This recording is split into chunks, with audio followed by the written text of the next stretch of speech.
Kepalanya kamu apain, kita tahu itu. Oke ya, deal. 2 hari lagi deal ya. Kalau cepat ngomong, cepat. Lempar pakai buku yang buat cerita dong. Terus, enggak, aku lihat kok apa itu. Yang Kamu apain, kamu giniin. Yang kamu di atasnya Cana itu kamu Kamu di apain? atasnya Cana kamu apain? Itu tak obatin, Bu. Tak obatin Tapi dia caramu nggak begitu. mau. Matanya bonyok gara-gara kamu, itu kepala bonyok gara-gara kamu. Tahun. Psikopat kamu. Muka sepolos ini psikopat kau bener-bener. Apa sih? Tidak ada tempat yang pantas kau di dunia ini, ngerti? Psikopat anjing.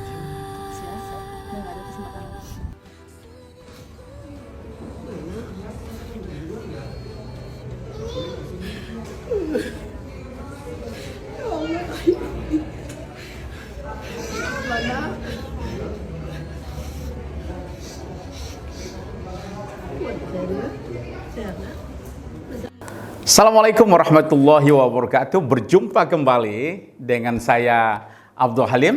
Bertemu kita dalam perbincangan kasus yang sangat menjadi perhatian publik di Indonesia, yaitu mengenai seorang suster yang menganiaya seorang balita berusia 3 tahun. Ya, ini terjadi di Malang, Jawa Timur.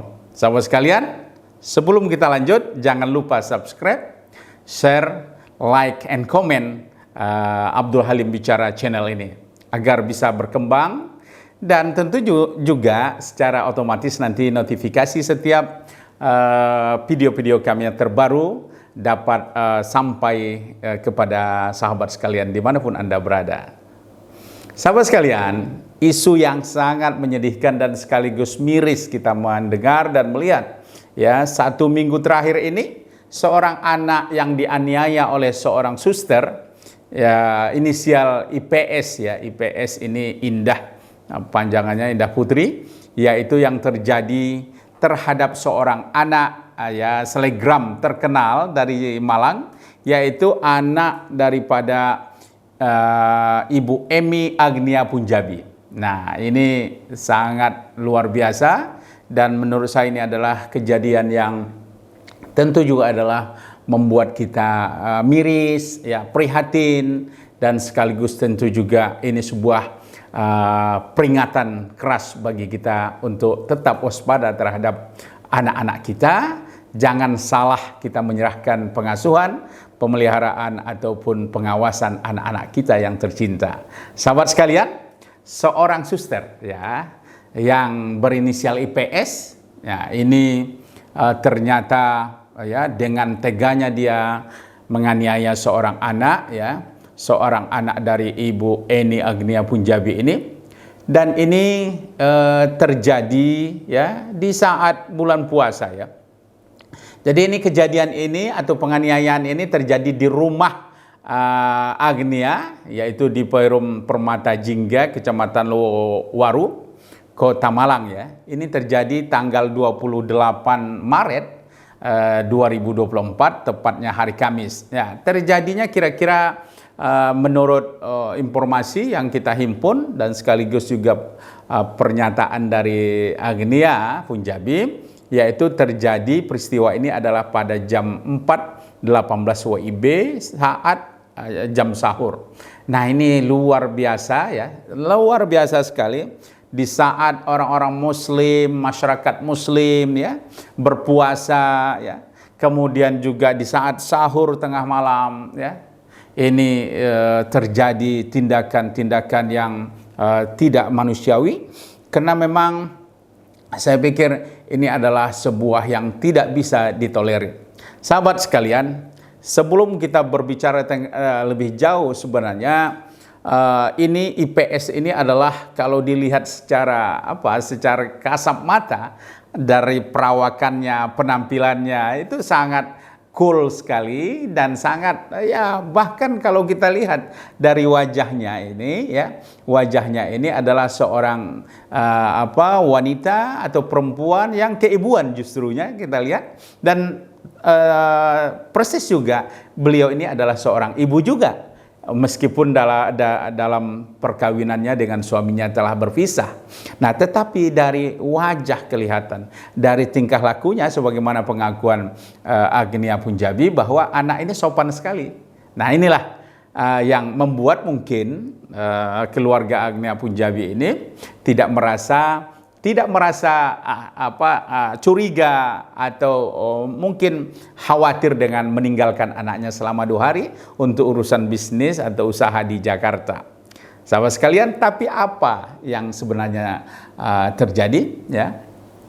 Dan malam naas itu tentu atau saat sahur itulah di mana beliau ini melakukan kekerasan dan penganiayaan terhadap anak yang baru berusia 3 tahun. Jadi tidak wajar seorang suster melakukan penganiayaan terhadap anak yang sebenarnya lagi lucu-lucunya lagi, dan kelihatan sekali anak ini sangat menyenangkan kalau kita melihatnya. Sahabat sekalian, apa sebenarnya yang menjadi masalah daripada IPS sehingga tega sekali untuk menganiaya anak tersebut? Ada beberapa cerita yang dapat kita himpun. Yang pertama, memang IPS ini ketika diselidiki oleh Polresta Malang yang mengatakan bahwa jengkel. Jadi dia jengkel terhadap keluarga ini, khususnya kepada kedua orang tua dari balita ini tentunya. Yang pertama katanya ini kaitan dengan keterlambatan membayar gaji dia. Nah, ini tentu bisa saja dia mengatakan seperti itu, dan tentu ini adalah urusan internal ya, internal daripada Agnia keluarga ya. Tetapi paling tidak, apapun alasannya, apakah jengkel terhadap anak yang misalnya agak nakal dan dalam tanda kutip ya, nakal agak sedikit, dan sebagaimana anak lah biasa, sahabat sekalian, kita harus sabar menghadapinya. Jadi kalau ada tindakan-tindakannya agak rada-rada nakal, rada-rada mungkin agak susah diatur, disinilah sebenarnya fungsi orang tua, jika orang tua yang menghadapinya atau pengawasnya atau suster yang menghadapinya, diperlukan kesabaran. Karena anak-anak seperti ini memang dalam tahap perkembangan. Tapi apapun alasannya, kenakalan anak ya disebut, kalau betul misalnya dia menganggap jengkel karena kenakalan anak itu, maka itu tindakan yang sebenarnya tidak wajar dilakukan seorang suster yang diamanahi untuk mengawasi dan untuk memelihara anak majikannya. Tentu ini tidak ada alasan. Ada cerita lain juga mengatakan bahwa IPS ini, suster ini dalam situasi yang mentalnya kurang stabil karena tekanan ekonomi misalnya. Ya, karena katanya bahwa keluarga IPS ini, jadi IPS ini baru berusia 27 tahun sebenarnya ya, dan dia diminta oleh keluarganya untuk mengirimkan uang karena ada keluarganya yang sakit. Jadi alasan kebutuhan uang atau mendesak kepentingan uang juga adalah sesuatu yang menurut saya tidak bisa dijadikan alasan untuk melakukan tindakan-tindakan yang membahayakan dan yang membuat cedera, atau bahkan kalau kita lihat dari wajah dari anak dari Amy Agnia Punjabi ini, kita lihat anak itu sampai lebam kupingnya dan tentu beberapa bagian yang merah dalam di sekitar tubuhnya. Nah, itu alasan-alasan mendesak karena keluarganya misalnya atau ibunya atau keluarganya memerlukan uang. Ini adalah sesuatu yang juga tidak bisa ditolerir ya. Yang ketiga alasannya katanya adalah karena secara mental pasca perceraian ini membuat dia merasa mungkin ada trauma dalam berkeluarganya, dan sekaligus tentu membuat mental daripada IPS ini tentu tidak stabil. Nah, disinilah sahabat sekalian, seharusnya pembantu-pembantu, apalagi melalui sebuah yayasan yang menurut informasi adalah yayasan besar atau terkenal di Surabaya, itu sudah melakukan sebuah check and recheck pemeriksaan menyeluruh dalam paling tidak untuk mengetahui perkembangan jiwa suster atau tenaga yang akan disalurkan kepada keluarga-keluarga di masyarakat. Tentu ini harus ada record, harus ada juga pemeriksaan kejiwaan. Jangan sampai orang yang stres justru ditugasi untuk menjadi misalnya mengasuh anak. Orang yang stres, orang yang mentalnya labil, emosionalnya yang tidak terkontrol, ini ditugaskan untuk sebuah pekerjaan yang sangat riskan dan berbahaya bagi anak-anak maupun lingkungan keluarga. Disinilah barangkali perlu ada semacam upaya untuk melakukan preventif ini. Nah, sahabat sekalian, ini kenapa muncul seperti ini? Tentu kita menjadi sedih, apalagi kalau kita lihat dalam videonya ya, IPS ini betul-betul menindih anak itu, memukul ya, mencubit, menjewer, dan bahkan mengambil buku dan dipukulkan kepada kepala dan badan anak anak daripada Agnia Punjabi ini. Bahkan di dalam video itu kita lihat ya bagaimana dia menindih, dan ini berlangsung sekitar 1 jam. Dia kejar, dia pukul, dia tindih, dan kemudian dicubit, dan bahkan juga ya menurut pengakuan daripada ya keluarga anak ini bahwa dituangi dengan minyak gosok barangkali itu ya ke mata, dan membuat dia selain dikena pukulan barangkali karena juga disebabkan oleh minyak itu masuk ke matanya. Nah, ini apapun alasannya, dengan alasan tadi soal ekonomi, soal terlambatan bayar gaji, soal trauma keluarga, ini jelas-jelas tidak bisa ditolerir. Oleh sebab itulah Polresta Malang sudah menetapkan IPS menjadi tersangka penganiayaan anak. Nah, ini tentu dia akan diancam nanti ya antara 5 sampai 10 tahun penjara. Dan ini tentu bagi seorang yang backgroundnya adalah seorang suster, seorang yang saya yakin juga ini bukan keluarga yang mampu. Kalau keluarga mampu tentu tidak mungkin dia bekerja sebagai asisten rumah tangga atau suster. Nah, kan kita sedih melihatnya ya. Di saat dia membutuhkan pekerjaan, di saat dia membutuhkan uang ya, saat membutuhkan itu semua ya, ternyata dia harus berhadapan dengan hukum karena kesalahan dan kecerobohannya dia sendiri atau karena emosionalnya sendiri. Sahabat sekalian, memang problem ini adalah problem tidak lepas daripada campur tangan negara juga. Jadi saya melihat juga selain urusan-urusan internal seperti tadi ya, yang menyangkut dengan keluarga, tetapi juga negara harus membuat sebuah regulasi ya tentang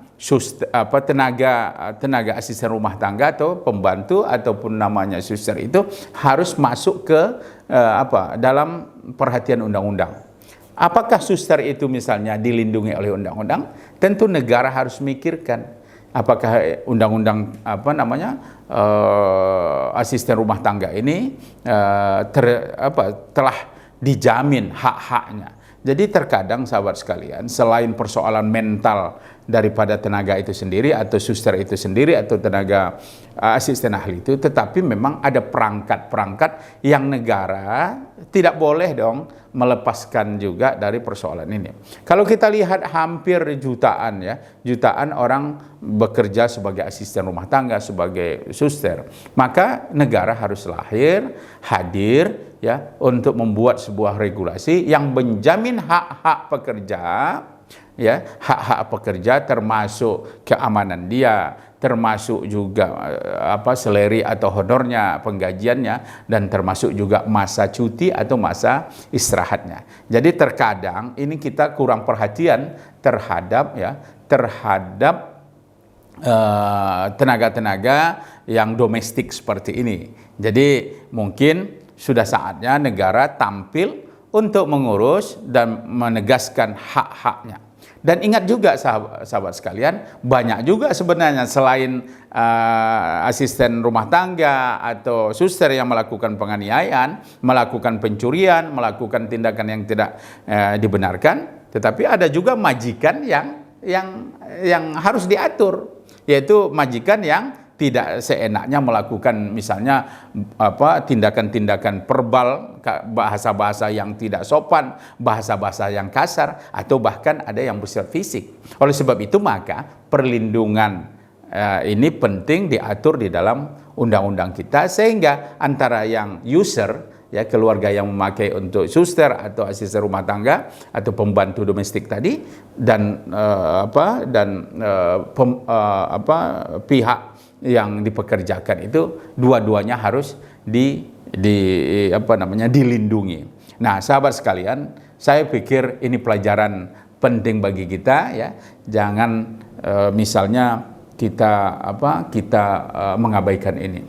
Semoga anak-anak kita nanti tidak traumat, tidak menjadikan masalah yang bisa membebani dia ketika dia nanti dalam perkembangannya menuju remaja dan dewasa. Ini banyak sekali kita lihat orang trauma karena memang waktu kecilnya mengalami tekanan mental. Dan ini bahkan menurut Agnia Punjabi, anaknya sekarang dalam situasi seperti ini ketika tidur sudah mengigau atau ketakutan ketika tidur. Nah, inilah maka perlu ada psikolog, pendampingan terhadap korban, pendampingan terhadap korban, sehingga jiwa anak ini akan menjadi baik. Begitu juga saya pikir, meskipun kita mengutuk tindakan daripada suster ini, maka tentu dia juga berhak untuk mendapatkan pendampingan hukum agar dia bisa mendapatkan hukum sebagaimana yang harus dia terima konsekuensinya. Dan kalau memang misalnya ini didampingi oleh pengacara, saya pikir sudah bagus, sehingga nanti dia betul-betul mendapatkan keadilannya. Kita berharap sahabat sekalian, tidak ada lagi korban-korban anak kita seperti ini yang dilakukan oleh suster, yang dilakukan oleh siapa saja terhadap anak-anak kita. Terlebih lagi korban-korban kekerasan fisik maupun kekerasan seksual di dalam ruang domestik atau di dalam keluarga. Demikian saja sahabat sekalian, kita berdoa yang terbaik untuk anak-anak kita. Demikian saja. Assalamualaikum warahmatullahi wabarakatuh.